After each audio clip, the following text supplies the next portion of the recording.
శివలాల్ గారు నమస్తే. Yes sir. Revanth Reddy గారు కొత్త బాణీ ఒకటి తీసుకొచ్చారు.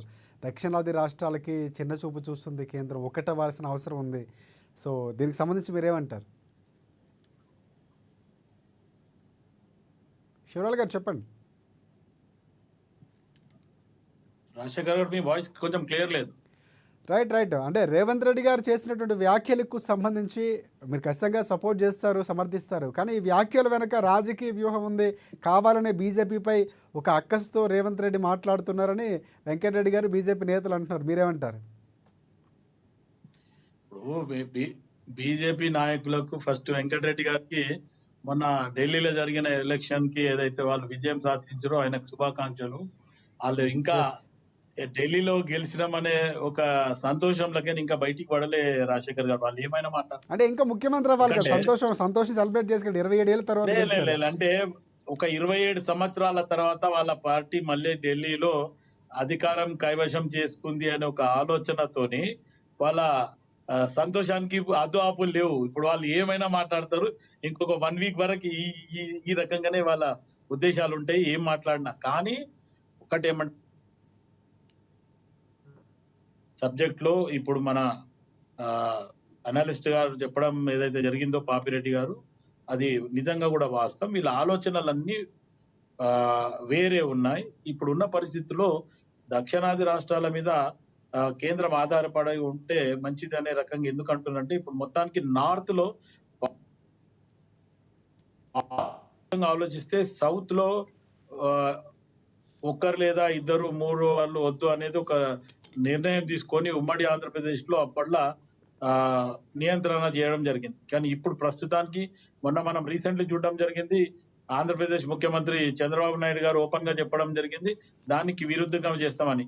ఇద్దరు లేదా ముగ్గురు లేకపోతే 5 ఆ రకంగా మీరు కనండి అనే రకంగా కొత్త చట్టం తీసుకొస్తాం అనే రకంగా కూడా మాట్లాడడం జరిగింది. అంటే ఇక్కడ మొత్తానికి సౌత్ మొత్తంలో జనాభా తగ్గుతుంది, ఎంపీ సీట్లు కూడా తగ్గుతున్నాయి. అక్కడ పోతే ఇటు మొత్తం నార్త్ లో మటుకు మెజారిటీ సీట్స్ అక్కడే ఉంటాయి. కాబట్టి ఆ రకంగా రేపు రాజ్యాధికారం చక్రం దింపడానికి కూడా వాళ్ళలో చేంజెస్ చేయాలంటే కూడా కష్టం అవుతుంది అనే రకంగా కూడా ఆలోచిస్తున్నారు. కాబట్టి ఈ దిశగా మాట్లాడింది అనేది నేను అనుకుంటున్నాను. ఎందుకంటే గత చాలా రోజుల సంధి కూడా ఈ చర్చ లేవనెత్తడం జరుగుతుంది. మొత్తానికి నార్త్ కంటే కంపేర్ చేస్తే ఇటు సౌత్ లో కొంచెం సీట్లు కూడా తగ్గుతున్నాయి, లేకపోతే జనాలలో కూడా తక్కువ ఉన్నారు, అక్కడ బాగా పెరిగిపోయినారు అనే రకంగా కూడా మాట్లాడుతుంది. ఇప్పుడు బీజేపీ ఆల్మోస్ట్ ఆల్ ఒకటి అనుకుంటా మొత్తానికి రాష్ట్రాలు పెంచుతూ పోతుంది. దేశం కోసం ధర్మం కోసం అనే రకంగా అది పక్కన పెట్టేసి ఎక్కడైనా మనమే అధికారం చేయాలనే దిశగా పోతుంది. 1 నేషన్ 1 ఓట్ అనేది కూడా వాళ్ళ ప్రాతిపదిక, వాళ్ళ ఆలోచన విధానం కూడా అదే ఉంది. అవసరం అనుకుంటే ప్రాంతీయ పార్టీలు ఉండకుండా చూద్దామనే రకంగా కూడా వాళ్ళ ఆలోచనలో ఉంది. రైట్ వెంకటరెడ్డి గారు, ఇందాక పాపిరెడ్డి గారు మాట్లాడుతూ కొన్ని అంశాలు ఆయన అనలిస్ట్ కంటే రాజకీయాలకు అతీతంగా ప్రజల ధోరణిలో ప్రజల అభిప్రాయాన్ని, రాష్ట్రాల అభిప్రాయాన్ని ఒక అనుభవం వ్యక్తిగా మాట్లాడారు, వినే ఉంటారు. అంటే రాష్ట్రాల ఆధిపత్యం కంటే కూడా కేంద్రం ఆధిపత్యం ఎక్కువైంది, అది బీజేపీ ఎస్పెషల్లీ వచ్చిన తర్వాత మాట్లాడుతూనే. యూపీ లాంటి ప్రాంతాల్లో 11% ఉంటే అక్కడ 15% ఉంటే ఇలాంటి ఒక స్ట్రాటజీని చెప్పారు ఆయన. సో ఎందుకు కేంద్ర ప్రభుత్వం ఇలా చేస్తుంది, ఎంత తీసుకున్నారు, అవి దీనిపై కూడా కొంతవరకు వ్యతిరేకత వచ్చే అవకాశం ఉంది. సో అలాంటివి జరుగుతున్నాయి. ఇది నార్మల్గా ఎకనామిస్టులు కానీ లేకపోతే మిగతా వాళ్ళు మాట్లాడుతున్నటువంటి ఆ సంఖ్యలు ఆయన చెప్పారు, ఆ అభిప్రాయాన్ని చెప్పారు. మీరేమంటారు? అనేది ఉమ్మడి జాబితాలో ఉంది. కేంద్ర ప్రభుత్వం రాష్ట్ర ప్రభుత్వాల మధ్యలో ఉంది. ఎక్స్క్లూజివ్ కేంద్రం కాదు, ఎక్స్క్లూజివ్ రాష్ట్రం. అంటే రాష్ట్రం నుంచి ఎంత తీసుకుంటున్నారో ఆ రాష్ట్రానికి ఇవ్వాల్సినటువంటి బాధ్యత ఉంది. కానీ వేరే రాష్ట్రం తక్కువ తీసుకున్నా అక్కడి నుంచి అంటే ట్యాక్స్లు ఈ విషయంలో కొంచెం నాకు అర్థం కాదు రాజశేఖర్ గారు. ఎందుకంటారు లేదంటారా? దేశము ఉత్తర భారతదేశము, దక్షిణ భారతదేశము, ఈశాన్య రాష్ట్రం, ఏందండి ఈ తేడా ఏందండి నాకు అర్థం కాదు. ఎందుకు ఈ విద్వేష విత్తనాలను నాటుతున్నారు? ఉందా రాజ్యాంగంలో ఎక్కడైనా అంబేద్కర్ గారు రాసిన రాజ్యాంగంలో దక్షిణ భాగము, ఉత్తర భాగము, ఈశాన్య భాగం అని ఎక్కడ రాసి ఉందండి? నాకు అర్థం కాదు. కానీ వెంకటరెడ్డి గారు ఒక అంశం హైదరాబాద్ ప్రాంతానికి వస్తే మనం విభజించుకోవడం అనేది మనకు సామాన్యం. అది ఒక పరిపాలన పరంగా ఉంటుంది. సో ఆ ప్రోపగండా కూడా అవ్వచ్చు కదా. నేనంట ఇప్పుడు నేను మహేశ్వరం, నాది మహేశ్వర ప్రాంతం. ఓకే. హైయెస్ట్ రిజిస్ట్రేషన్ ఛార్జెస్ ప్రభుత్వానికి ఆదాయాలు వచ్చేటువంటిది మా రంగారెడ్డి జిల్లాకే వస్తుంది. ఓకే. తెలంగాణ రాష్ట్రానికి రంగారెడ్డి జిల్లా గుండకాయ లాంటిది. మా భూములన్నీ పోయినవి, మావన్నీ అయిన తర్వాత ఇవాళ 40% ఆదాయం రంగారెడ్డి జిల్లాకి వస్తే మిగతా ఆదిలాబాద్కు పోతున్నది, కరీంనగర్కి పోతుంది, వరంగల్కి పోతుంది, మహబూబ్నగర్కి పోతుంది అని మేము అంటామండి.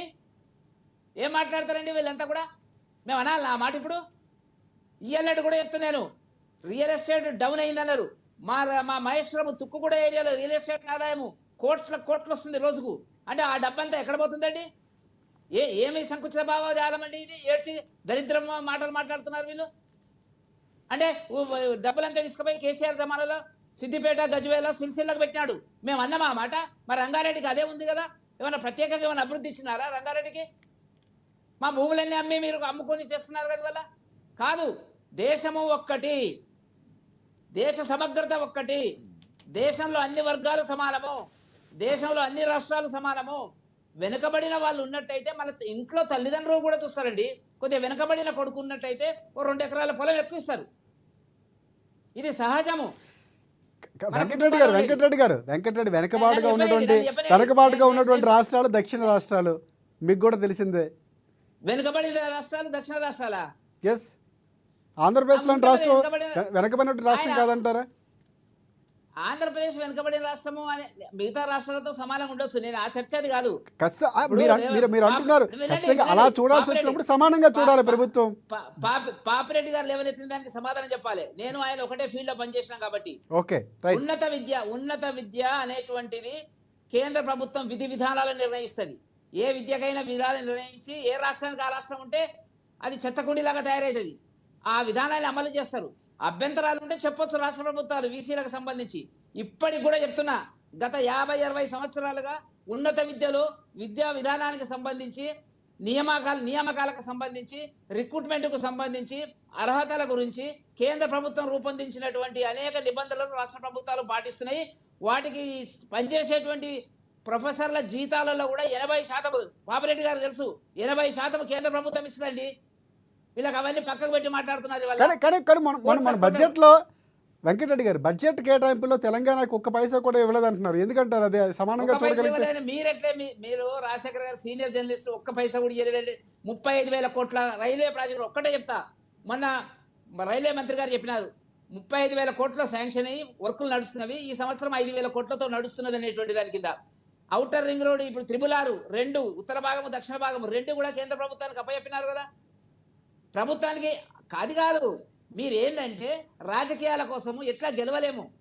చాలా పిల్లవాడు కూడా నవ్వే పరిస్థితుంది. సీట్లు ఎక్కడ ఎక్కువైతే మీరు పోటీ చేయొచ్చు కదా. అంటే మీకు చేత కాదని ఒప్పుకున్నారు. మొట్టమొదలే కాడి కింద పడేసినారు కాంగ్రెస్ పార్టీ. మీకు సీట్లు మాకే పెరుగుతాయండి. ఆ పెరిగే సీట్లలో భారతీయ జనతా పార్టీ పోటీ చేస్తారండి. ఏం మాట్లాడతారండి వీళ్ళు? మీరు కూడా పోటీ చేయండి, మీరు కూడా గెలవండి. ఒకటి, మీరు జమిలీ ఎన్నికలకు వ్యతిరేకము, ఓటమిని అంగీకరిస్తున్నారు. డీలిమిటేషన్ కాదు, ఎట్టూ ఏం చేయలేనట్లు ఒక నిస్సయ పరిస్థితుల్లో మీరు ఏం చేస్తున్నారండి? ఇవాళ దక్షిణము ఉత్తరం అనేటువంటిది జాతీయ పార్టీ అంటే కాంగ్రెస్ ఏమన్నా జాతీయ పార్టీ అంటే మీకు హిమాలయాల నుంచి కన్యాకుమారి దాకా ఒకటే భావభావాలు ఉండాలి. అంటే మీరు ఇదే వాదాన్ని వెంకటరెడ్డి గారు కాంగ్రెస్ పార్టీ జాతీయ పార్టీ కాదంటారా? వెంకటరెడ్డి గారు కాంగ్రెస్ పార్టీ జాతీయ పార్టీ కాదా? కాశ్మీర్ కన్యాకుమారి మా నాయకుడు పాదయాత్ర చేసిండండి. మీరు కాశ్మీర్ టు కన్యాకుమారి పాదయాత్ర చేయడం జరిగింది. మా నాయకుడు రాహుల్ గాంధీ గారు కాశ్మీర్ టు కన్యాకుమారి పాదయాత్ర చేయడం జరిగింది. ఈ రోజు మీరు భారతదేశం అంతా ఒక్కటే అంటుండ్రు. మీరు ఈ మొన్నటి వరకు ఒక్క రాష్ట్రాన్ని కంట్రోల్ చేయలేకపోతున్నారు. నేనేం మాట్లాడతాడు? ఇప్పుడు మీ పాదయాత్ర చేసిన తర్వాత 0కి వచ్చింది. ఢిల్లీలో 6 సార్లు ఎన్నికలని 27 సంవత్సరాలు మీరు సున్నాలుంటే అది గొప్ప కదా? 27 సంవత్సరాలు మీరు సున్నాలున్నాయి, అది మర్చిపోయినరా? 27 సంవత్సరాలు ఢిల్లీలో మీరు సున్నాలు ఉన్నారు, అది మర్చిపోండి. ఒక్కసారి కాంగ్రెస్ పార్టీ ఓడిపోతే అయిపోయిందంటే ఎట్లా అండి? మీరు భారతదేశం అంటే ఒకటి అంటుండ్రు. మణిపూర్ ఏం చేస్తుండ్రు? మణిపూర్ ఏం చేసిండ్రు? 1 సంవత్సర కాలము ఒక రాష్ట్రాన్ని కంట్రోల్ చేయకపోతుంది. 10 సంవత్సరాలలో 2 లక్షల రూపాయలు ఉద్యోగాలు ఇస్తున్నారు సంవత్సరానికి. 10 సంవత్సరాలలో ఎన్ని ఉద్యోగాలు ఇచ్చిండ్రు? బీజేపీ కాలాదండాయింగ్ అన్నది. రాజశేఖర్ గారు కాలాదన్ లాయింగే అన్నారు, జీరో బ్యాలెన్స్ అకౌంట్ అన్నారు. ఈ రోజు మణిపూర్ ఒక్కదాన్నే మీరు కంట్రోల్ చేయకపోతారు, భారతదేశం అంతా ఒకటే అంటారు. మరి మణిపూర్ భారతదేశంలో లేదా? మణిపూర్ మీ కాలం నుంచి ఉంది. ఏం చేసింది మణిపూర్ అక్కడ? భారతదేశంలో కొత్తగా లేదా? వచ్చిందా? మీ కాలం వెంకటరెడ్డి గారు నుంచి. ఒక్కసారి ఆలోచించండి. అక్కడ ఏలుబడి చేస్తున్న బీజేపీ ప్రభుత్వం అక్కడ ఫెయిల్ అయిందని మీరు ఒప్పుకుంటారా కాదా? ఈ రోజు మణిపూర్ లా ఏడాది నుంచి అది ఏంది, గతంలో పంజాబ్ నుండి రైతులు పోరాడితే వాళ్ళ మీద కూడా నల్ల చట్టాలు తీసుకొచ్చిండ్రు. కాలాదన్ లాయింగే అన్నారు. మీదికేని రకరకాలుగా మీరు ఇంకా వన్ నేషన్ వన్ ఓట్ అంటున్నారు. ఇంకా అది ఇస్తే మీ చేతికిస్తే మొత్తానికి దేశం అంతా బీజేపీనే పెట్టుకుంటారుగా కనబడుతున్నారు. మీరు మొత్తానికి ప్రాంతీయ పార్టీలు ఉండొద్దు అనుకుంటున్నారా? అయిపోయింది అనేది ఇప్పుడు లేలే ఇంకోటి, అయిపోయిందా? ఆంధ్రప్రదేశ్ కి అటు నితీష్ కుమార్ కి ఏమో బడ్జెట్ ఎక్కిస్తారు, తెలంగాణకు బడ్జెట్ ఇవ్వలేదంటే ఎందుకు ఇవ్వలేదు, ఇచ్చినామంటే విభజన హామీ చట్టం కింద ఏమి ఇచ్చిరండి వెంకటరెడ్డి గారు చెప్పండి. మీరు విభజన హామీ చట్టం తర్వాత అంటే 11 సంవత్సరాలు విభజన హామీ చట్టం కింద మీరు ఏమేమి ఇచ్చారు చెప్పండి.